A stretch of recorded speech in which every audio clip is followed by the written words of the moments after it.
Assalamualaikum warahmatullahi wabarakatuh. Perkenalkan, saya Yayang Rina Saliawadika, calon guru penggerak angkatan 9. Pada kesempatan kali ini, saya akan memaparkan tentang segitiga restitusi. Segitiga restitusi adalah suatu proses dialog yang dijalankan guru atau orang tua agar dapat menghasilkan murid yang mandiri dan bertanggung jawab. Terdapat 3 tahapan segitiga restitusi, yaitu 1. Menstabilkan identitas. Yang kedua, yaitu validasi tindakan yang salah. Dan yang terakhir yaitu menanyakan keyakinan. Pada tahap menstabilkan identitas dilakukan berdasarkan prinsip 1. Membuat kesalahan adalah bagian dari proses pembelajaran. Berikutnya yaitu menggeser identitas gagal ke identitas sukses. Konsep langkah kedua adalah kita harus memahami kebutuhan dasar yang mendasari tindakan anak berbuat kesalahan. Tahap terakhir adalah menanyakan keyakinan. Pada tahap ini, murid akan diberi pertanyaan-pertanyaan bermakna untuk memunculkan motivasi secara intrinsik dan mampu mengaitkan keyakinannya dengan tindakan yang salah. Berikut ini adalah praktik segitiga restitusi yang sudah saya lakukan. Yang kemarin tuh dengar dari Bu Puji kalau kamu itu bermain HP waktu pembelajaran IPA. Apakah benar? Kemarin saya ngambil bermain HP buat ngambil foto teman itu. Oh, foto teman. Jadi kamu main HP itu untuk memotret teman-teman, aktivitas teman-teman. Nanti tujuannya buat apa itu kalau sudah difoto? Buat dikirim di grup terus ya buat aib gitu. Buat aib. Oh, jadi pas temennya posenya jelek-jelek gitu. Gitu. Oke, baik. Terus itu waktu pelajaran IPA? Iya. Oke. Ada informasi lagi selain itu? Saya pas di situ foto itu kan jam pertama, kan jam IPA itu kan Bu, kan kering itu nggak dengar, itu kan rame Bu, sebangku itu 4-5 anak kumpul nutupin saya Bu. Tapi Bu Puji itu lihat terus, Renal, HP-nya siapa tadi yang dipegang gitu, terus diambil Bu Puji. Oke, baik. Tapi itu dilakukan sengaja atau tidak sengaja atau bagaimana? Kalau sengaja ya iya Memang Bu. sengaja bermain HP. Iya. Sadar atau tidak sadar kalau saat itu sudah masuk jam IPA? Enggak sadar Bu, soalnya kan satu bangku rame gitu. Oh, baik. Terus kamu tahu nggak dengan kejadian tersebut kamu jadi dalam masalah? Ya Bu tahu Bu. Iya, paham. Oke, baiklah. Jadi Bu yang di sini bukan akan menjudge kamu, bukan mencari siapa yang benar, siapa yang salah, tapi kita akan cari penyelesaiannya bersama-sama. Mari berpikir bersama-sama nanti bagaimana menghadapi situasi ini. Nanti kamu pasti tahu alasannya. Dan pasti seru ya kalau main HP di kelas itu, seru nggak? Senang? Kamu merasa tenang? Oke, baik. Terus biar paham kalau kamu tuh memang bener merasa senang, bahagia main HP di kelas gitu ya. Tapi kamu sadar nggak apa yang sudah kamu lakukan itu adalah hal yang salah? Sadar Bu. Oke. Kalau itu sadar berarti apa yang sudah kamu lakukan itu sesuai tidak sama keyakinan atau kesepakatan kelas kita? Enggak Bu, enggak sama. Sama kesepakatan yang mana kira-kira? Tidak boleh membawa HP. Tidak boleh membawa HP. Bermain di jam pelajaran. Tidak boleh membawa HP. Kemudian tidak boleh menggunakannya apalagi saat jam pelajaran jika tidak disuruh oleh bapak atau ibu. Oke, berarti nanti gimana? Setelah ini kamu sadar nggak kamu telah melanggar tadi apa tadi? Tadi keyakinan yang kamu langgar tadi apa? Tidak berhenti, jadi tidak tertib sama komitmennya dilanggar, terus juga tidak menghormati ibu guru yang sedang belajar ya. Terus berarti apa yang akan kamu lakukan nanti? Sekarang udah paham kalau itu melanggar keyakinan kelas, terus nanti gimana? Apa yang akan kamu lakukan setelah ini? Saya tidak akan membawa HP lagi.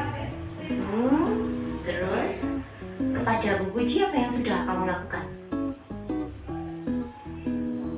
Sudah, kalau kamu salah berarti harus Minta maaf. sudah dilakukan.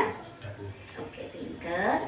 Terus nanti ketika waktu jam pelajarannya IPA atau pelajaran yang lainnya, apa yang akan kamu lakukan dengan adanya masalah ini? Ya, saya tidak akan bela lagi Bu, terus mematuhi peraturan kelas. Mematuhi kesepakatan atau keyakinan kelas yang sudah kita sepakati ya. Oke, terima kasih. Oke, terima kasih Renal. Jadi Bu yang harapkan nanti ketika pembelajaran yang lainnya lagi, kamu beserta teman-teman yang lain selalu ingat dengan kesepakatan kita dan bisa kita laksanakan. Terima kasih Renal ya. Sama-sama.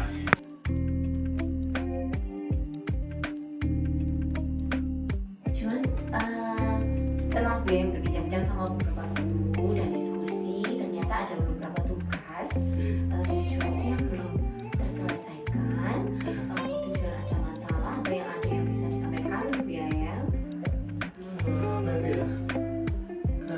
Karena saya itu sering ada kegiatan di luar sekolah gitu, jadi kayak waktu di rumah itu kayak gak ada gitu, Waktu di rumah jarang jarang di rumah, sering keluar, terus sering kumpul-kumpul, kadang ya latihan, jadi agak gak bisa membagi waktu gitu. Oh, tidak membagi waktu. Berarti kamu sangat sibuk. Boleh Bu yang tahu kesibukannya apa? Kegiatan kumpul-kumpulnya apakah kumpul hanya nongkrong sama teman ataukah ada kegiatan seperti perkumpulan atau organisasi yang kamu ikuti misalnya? Perkumpulan organisasi kayak rapat gitu, kalau ada masalah diajak musyawarah ke mana, kayak nongkrong, terus nanti dibicarakan. Begitu. Berarti kamu waktunya sibuk dengan kegiatan seperti itu sehingga kamu untuk tugas-tugasnya jarang bisa membagi waktu untuk Jarang bisa. mengerjakan.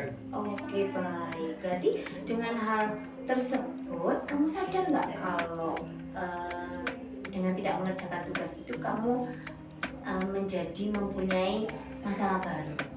Iya, Sadar nggak? sadar. Sadar ya? Sebenarnya sadar. Sebenarnya sadar. Oke. Berarti gue yang paham kamu tuh masih sangat senang dengan kesibukannya. Mungkin untuk yang mengerjakan tugas itu mungkin menurut kamu hal yang mikir, membosankan, Iya, berpikir, dan kamu butuh kebebasan gue yang paham dengan itu. Terus tapi apakah hal tersebut itu sudah melanggar nggak kesepakatan atau keyakinan kelas kita? melanggar, Sudah melanggar ya, karena kamu tidak mengerjakan tugas. mengerjakan tugas, itu paham ya? Oh, Berarti kita harus di sini kan gue yang tidak akan memarahi kamu atau menjudge kamu. Gue yang paham, gue yang juga sama pernah seperti kamu, pernah juga tidak mengerjakan tugas. Tapi sekarang kita cari solusinya bersama-sama ya. Penyelesaian ini gimana agar nanti Juan itu organisasi tetap jalan, tapi sekolahnya juga tetap jalan. Kira-kira nanti apa ya yang akan kamu lakukan? Mungkin ada rencana untuk memperbaiki hal tersebut. Kira-kira bagaimana Juan? ya berusaha untuk membagi waktu di luar sama di rumah. Di luar sama di rumah. Berarti itu butuh konsisten ya, konsekuen sama konsisten ya. Berarti sekarang bisa nggak nanti mulai dari sekarang Juan catat jadwal hariannya Juan. Nah, Ibu yang punya solusi seperti itu. Gimana kalau dicatat yang rapi dan kamu harus konsisten melakukannya. Dan jangan lupa, sudah dicatat belum tugas-tugas yang belum terselesaikan? Belum. Berarti nomor 1 solusinya bagaimana nanti Juan? Mencatat tugas-tugas yang kurang, Terus kemudian membuat jadwal ya. untuk pelajaran. Terus kira-kira nanti bisa nggak melakukan hal tersebut? Bisa kan Bisa kan ya. Jadi kesepakatan kelas tadi yang sudah dianggar oleh Juan karena tidak komitmen untuk mengerjakan tugas, Oke. sama juga tidak menghargai bapak ibu guru yang sudah mengajari Juan, gitu ya.